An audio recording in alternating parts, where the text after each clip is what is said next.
A former congressperson made me his right-hand man for about 3 months. Ted Yoho reached out to what he thought was Parler, asking for help to launch his new show, God, Country, Family. Comedian and expert internet troll Ben Palmer convinced former Florida Republican Congressman Ted Yoho that he would help him start a new talk show on the right-wing social media site Parler, teaming up with Rebel HQ's own Walter Masterson to absolutely embarrass Yoho. There are a lot of just ignorant people, completely, and it's like the stuff is happening right in front of them and they're just like totally ignorant. It's just like, you know what I mean? Like, and it's just, they fall for anything. The crazy thing is Yoho even invited both the comedians to a CEO summit at Liberty University, the same university founded by evangelical televangelist crook Jerry Falwell, and the same university where Trump gave his now infamous commencement speech. I asked Jerry and I asked some of the folks, because I hear this is a major theme right here, but 2 Corinthians, right? 2 Corinthians 3:17, that's the whole ball game. Where the Spirit of the Lord, right? Where the Spirit of the Lord is, there is liberty. And here there is Liberty College, but Liberty University, but it is so true. You know, when you think, and that's really, is that the one? Is that the one you like? I think that's the one you like, because I loved it. And it's so representative of what's taken place. But we are going to protect Christianity. At the summit, they would rub elbows with powerful conservatives in politics and faith circles, and even including the former president of Ghana, of all people, before Liberty Youth staff wisened up, recognized Walter, and kicked him out of the event, leaving Palmer to continue the mission solo. When I presented the horse, forceps, and vasectomy mug, they didn't seem too bothered. It was when I pulled out the Target with the kids on it, is when they got up and left. I want Michelle's papers. You guys not leaving here until we get her papers, and I want to call the police. This is all disingenuous. And in the process, they attacked me, and I got hurt. And I hope you have good insurance.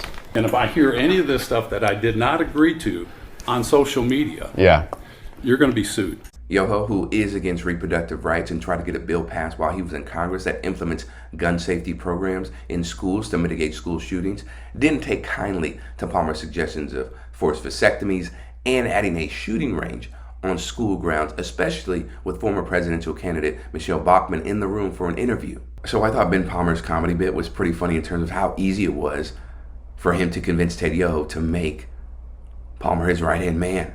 And that he was a part of the right-wing social media site Parler. It just shows you the level, I guess, of competence or the lack of awareness that some of these Republicans have. So yeah, it was good anti-Republican propaganda. But I did cringe a little bit at the shooting range on school grounds and, putting kids as target practice. I didn't really like that. I got what he was doing, or I get what he was doing, but that was a little cringe.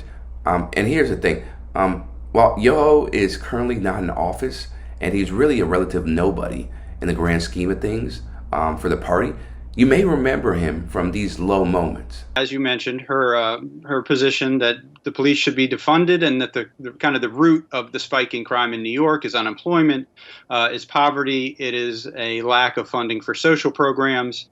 And he really kind of went after her. He said that she was disgusting for holding that position, that she was way out of line. As best as you can say on television, what was the language he used? What did he say? According to you. F and B. Okay. It is true that we disagree on policies and visions for America, but that does not mean we should be disrespectful. Having been married for 45 years with 2 daughters, I'm very cognizant of my language. The offensive name-calling words attributed to me by the press were never spoken to my colleagues, and if they were construed that way, I apologize for their misunderstanding. I cannot apologize for my passion or for loving my God, my family, and my country. I yield back. This week, apology from Yoho then prompted AOC to respond with this. I walked back out, and there were reporters in the front of the Capitol. And in front of reporters, Representative Yoho called me, and I quote, a f***ing bitch. These are the words that Representative Yoho levied against a congresswoman. The congresswoman that not only represents New York's 14th congressional district, but every congresswoman and every woman in this country. Because all of us have had to deal with this in some form, some way, some shape, at some point in our lives. And I want to be clear that Representative Yoho's comments were not deeply hurtful or piercing to me, because I have worked a working class job. I have waited tables in restaurants. I have ridden the subway. I have walked the streets in New York City. And this kind of language is not new. I have encountered words uttered by Mr. Yoho and men uttering the same words as Mr. Yoho while I was being harassed in restaurants. I have tossed men out of bars that have used language like Mr. Yoho's. And I have encountered this type of harassment riding the subway in New York City. This is not new, and that is the problem. Mr. Yoho was not alone. He was walking shoulder to shoulder with Representative Roger Williams. And that's when we start to see that this issue is not about one incident. It is cultural. This is a pattern of an attitude towards women and dehumanization of others. And I do not need Representative Yoho to apologize to me. Clearly, he does not want to. Clearly, when given the opportunity, he will not. And I will not stay up late at night waiting for an apology from a man who has no remorse over calling women and using abusive language towards women. But what I do have issue with is using women, our wives and daughters, as shields and excuses for poor behavior. Mr. Yoho mentioned that he has a wife and 2 daughters. I am 2 years younger than Mr. Yoho's youngest daughter. I am someone's daughter too.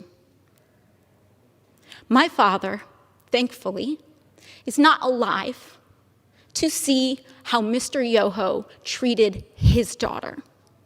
My mother got to see Mr. Yoho's disrespect on the floor of this house towards me on television.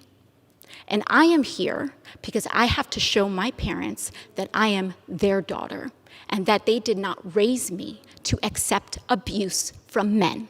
Full credit to AOC for taking on this loser and putting him in his rightful place, especially given how he was running his mouth in the media and trying to distance himself from the altercation. But when you turned around and walked down the stairs, did you refer to her as a F word, B word? No, I walked down the steps and I said, this is just such frickin' BS. And that's all I said. And then a reporter came up to me and said, what was that about? I said, no comment. Did you say this? I said, no comment. And I left. You know, there's another part of the story that's not being told that she doesn't tell. The thing about right-wing politics is that they are inherently discriminatory and hostile towards certain groups of people and individuals. We're talking about the LGBTQ plus community. We're talking about black and brown people. We're talking about immigrants. The list goes on and on. Women of color, right? The other aspect that has to be addressed is the Republican Party is really largely to blame for these inequalities still existing when you look at how marginalized communities are treated, whether it's from the Republican Party or just flat out right-wingers. The sad thing is, though, Democrats really haven't put up much of a fight to stop them. Their message, their playbook is to go high when Republicans and right-wingers go low. It's, oh, we're not like them. We're not going to stoop down to their level, right? We're above them. And sure, that's all fine and dandy, but sometimes you have to fight back. You have to fight back. You cannot just allow yourself to be bullied and run over by people in the Republican Party who are doing nothing but hurting America and trying to prevent us from living in a harmonious and unified society. Now, Democrats got to do work, right? They have to be better in a lot of ways. But the Republican Party is really showing their behinds right now.